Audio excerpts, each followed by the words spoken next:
Hey guys, Russ here. Some news for those who might be interested in applying to join Victoria Police. And I know a lot of our clients are applying for VicPol, and you're probably aware that the Chief Commissioner has recently resigned and Rick Nugent is sitting in the chair at the moment. I actually know Rick Nugent from my academy days, so he may very well be our next Chief Commissioner. That's not set in stone yet. Of course, he's acting in that role at the moment. But one of the things that he's identified is the morale within the organisation. Obviously, we're short in terms of numbers, and that means that we need to plug the hole. So we need to keep members in longer, but we also need to recruit up to 1,000 new officers. Now, that's great news for those wanting to apply to join Victoria Police.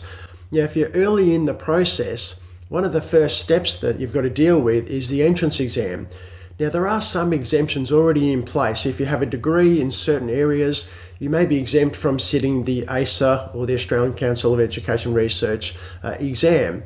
Now, they've just introduced some new criteria that might be useful for you if you are thinking about applying to join Victoria Police. So let's have a look at this article. So here's the Acting Chief Commissioner at the moment.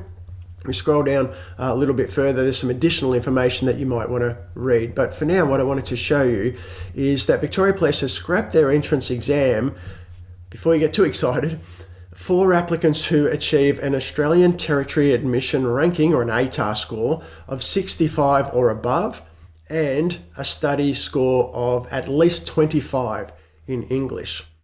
Okay, so an ATAR score of 65 or more and a score of at least 25 in English, you would be exempt from sitting the Victoria Police entrance exam.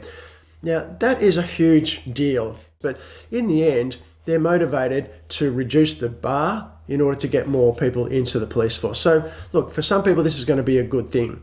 All right, I want to show you the Victoria Police website now, where they've updated the exemption information. So you can look at the recruiting page and it'll outline the steps in the process. One of those steps, of course, is the Victoria Police entrance exam. Now, if we scroll down a little bit further now, you'll see under the exemptions, there's a new section. Now, there's actually something else that I haven't mentioned yet, and I'm going to do that now.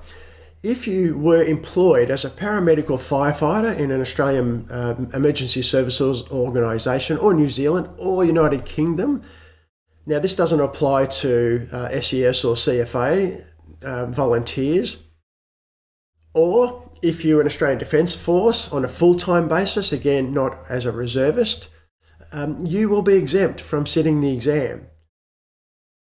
That's a big one. And of course, if you've now passed your VCE or equivalent within Australia, and you have an ATAR score of 65 or more and a minimum of 25 in the English component, then you'll be exempt from sitting the exam. So this is a pretty significant shift, and it's going to impact on people who want to apply to join Victoria Police. So if you are exempt, fantastic, great, I'm happy for you. If you're not exempt and you still need to deal with this entrance exam, then of course we can help you to prepare for that test.